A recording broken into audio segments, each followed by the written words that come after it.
Wait कर रहा है कि मार्केट फॉल होने वाली है, उनके लिए एक करारा सा चार्टा सा लगा है आज, क्योंकि निफ्टी जो है बार बार ऊपर जाता ही जा रहा है, रुकने का नाम नहीं ले रहा है। आज फिर से मार्केट में हमें निफ्टी का फ्रेश हाई देखने को मिला, सेंसेक्स का भी fresh knew all time high देखने को मिल गया है। तो निफ्टी ने कितने करे हैं आज?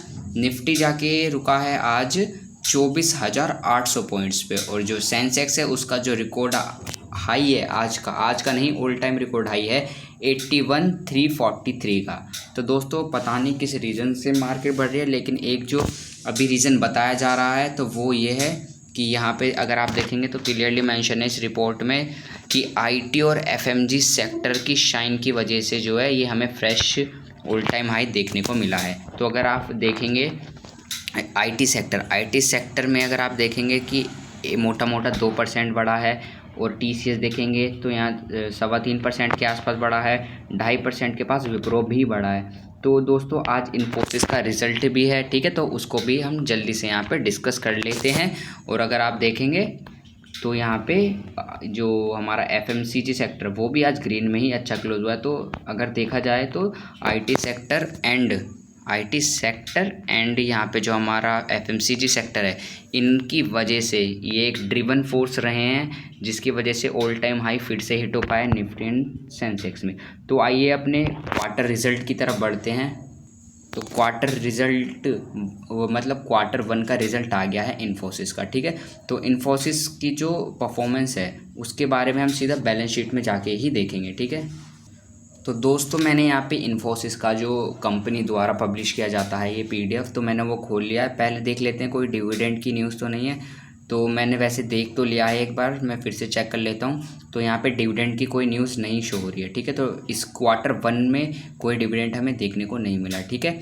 हालांकि क्वार्टर 4 में डिविडेंड देखने को मिला था इसका, ठीक है। तो अब सीधा बैलेंस शीट पे चलते हैं, नंबर्स पर बात करेंगे कैसे नंबर देखने को मिले हैं इस बार, ठीक है। तो होपफुली क्योंकि टीसीएस के अच्छे नंबर आए थे, तो होपफुली इसके भी नंबर अच्छे आने ही चाहिए, ठीक है। तो हम यहाँ आ गए, एक बार सीक्वेंस चेक कर लेते हैं यहाँ पे। तो सीक्वेंस है हमारा यहाँ पे जून, मार्च, और ये जून है पिछली साल वाला, ठीक है।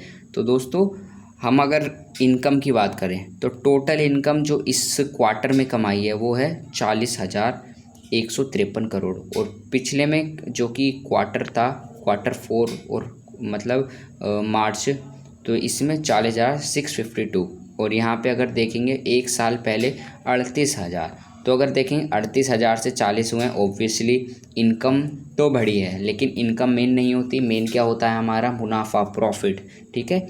तो वो देख लेते हैं। तो यहाँ पे अगर हम देखें तो इनकम ज़रूर बढ़ी है ईयर वाइज, अगर देखें तो यहाँ पे हमें कम ही देखने को मिली है क्वार्टर वाइज। तो क्वार्टर वाइज तो कम हुआ है, देखिए 3 महीने ऊपर नीचे कंपनी में चलते रहते हैं। हम जब भी कुछ भी चेक करते हैं तो हम ईयरली रिटर्न देखते हैं कि इस कंपनी ने ईयरली इस बार कितना % रिटर्न निकाला, वो भी हम देखेंगे कि साल में कितना % रिटर्न निकाला इन्फोसिस ने, ठीक है। तो आइए अब हमने इनकम की बात कर ली है, तो हम यहाँ पे अभी ये सारे एक्सपेंसेस की बात कर लेते हैं। तो एक्सपेंस के बाद फिर क्या लगता है हमारा टैक्स, टोटल टैक्स भी लगने के बाद जो हमारा प्रॉफिट फॉर द पीरियड होगा, हम उसके बारे में यहाँ बात करने वाले हैं। तो अगर आप देखेंगे प्रॉफिट फॉर द पीरियड 5945 था, उससे बढ़ के 6374, यानी कि प्रॉफिट तो ईयर वाइज बढ़ा ही बढ़ा है, ठीक है। लेकिन अगर आप देखेंगे पिछले क्वार्टर से, तो पिछले क्वार्टर से यहाँ प्रॉफिट घटा है, ठीक है। तो मैंने जैसे अभी बताया कि 3 महीने उतार चढ़ाव में कोई दिक्कत नहीं होती, हम कैलकुलेट करते हैं ईयर वाइज।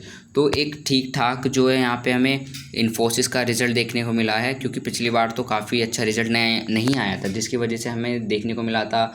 पिछली बार तो बड़े बड़े दिग्गज स्टॉक जैसे HDFC का भी अच्छा नहीं आया था रिज़ल्ट, और अगर आप देखें तो एशियन पेंट हो गया और ये आईटी सेक्टर का भी अच्छा रिज़ल्ट नहीं आया था। तो अभी एक डिसेंट रिज़ल्ट है।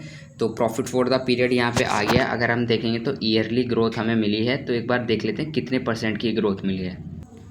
तो यहाँ पे क्लियरली मेंशन है कि इन्फोसिस के क्वार्टर 1 का जो रिज़ल्ट रहा है उसमें जो नेट प्रॉफिट राइज हुआ है वो 7% का, वो भी ईयर ऑन ईयर, क्योंकि मैंने आपको अभी रिजल्ट में भी दिखा दिया कि क्वार्टरली कम आया है, पर ईयर वाइज 7% की बढ़ोतरी देखने को मिली है नेट प्रॉफिट में, और रेवेन्यू में भी हमें देखने को मिली थी 4% की बढ़त, ठीक है। तो दोस्तों यही था, एक डिसेंट रिजल्ट आया, लेकिन मैं ये कहूँगा कि सिर्फ क्या कहते हैं, अगर आपने 1 साल के लिए इन्फोसिस में पैसे लगाए भी होते ना, तो सिर्फ एफडी जितना रिटर्न नहीं आता, ठीक है।